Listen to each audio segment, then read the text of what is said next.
Comment est-ce? Christelle. Christelle. Au monde, après un déco, n'a pas pensé. Si quand on observe le bala, so mon tia wana penza, n'a penza. Ok. Tu as penza, il faut ta penza. Wow. Et vous toi moi, tia Fatima. Bah oui. Na qui paraté na roche sur ni. Akenda. Au côté na maleki, et boké sante, vous la case bon taba ni wanda awa. Ngande angai Fatima ko to migani. Nana balba na kufanto na ndira ko ndaka la mena bana ka awa. Apala bana 6 5 mbali. Moko ya moi espérance. Wow. Mais on explique sur notre photo. Bah négoce de ça là.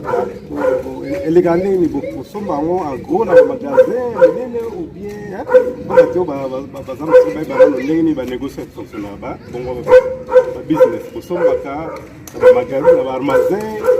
Après nini mais on explique na nini bah business fermé les gars. Ninga bosoka pour me trouver ça la question. Le col intelligent, parce que moi elle met en gol là. Parce que moi na ba kilo moko boko. Parce que na kilo vous ça 50 peut-être 1000 francs, 5 francs. Pour que moi le kaya bwana c'est la kideki sikawana na bibale ya mi ça 3000 mi 5000 francs. Pour que munda ande le col la première de cigare première. Parce que mango 4 50 peut-être moko sur la kideki sikawana 5 cigare. Matungulu c'est bon que quand le quoi dans 3 ça quand tu sais là on se kana anga mtu afika la kala ni mwana donc na ba négocio wana yango tu ba kene bana baloko na classe bazotanga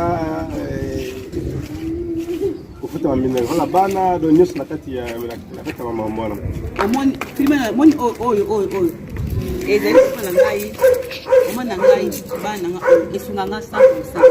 Parce qu'on peut dire une église paix.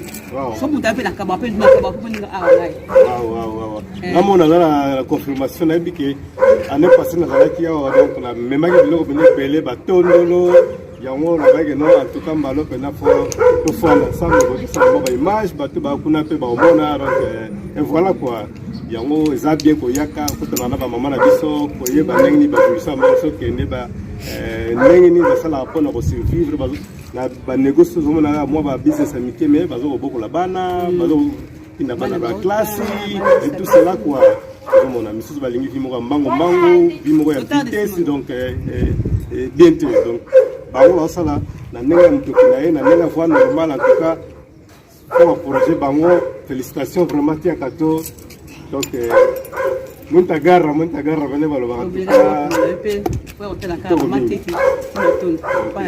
c'est feli voilà j'aiga les seulement muke pour que ça la bien bah tia fato zanani et tout ça na kata Luanda na Angola bomoni biso na rua G1 nga lobika ka donc yende asimbi côté quoi pas entrer pas le kintal ko misha dabe très bien ben pas venir chez là très bien très bien pas venir chez là. Assim isso não foi.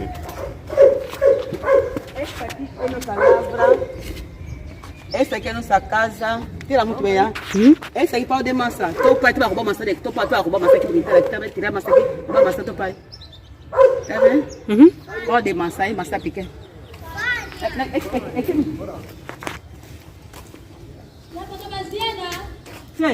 Essa aqui massa, tá bem? Essa é massa. Vem mostrar lá, tá bem?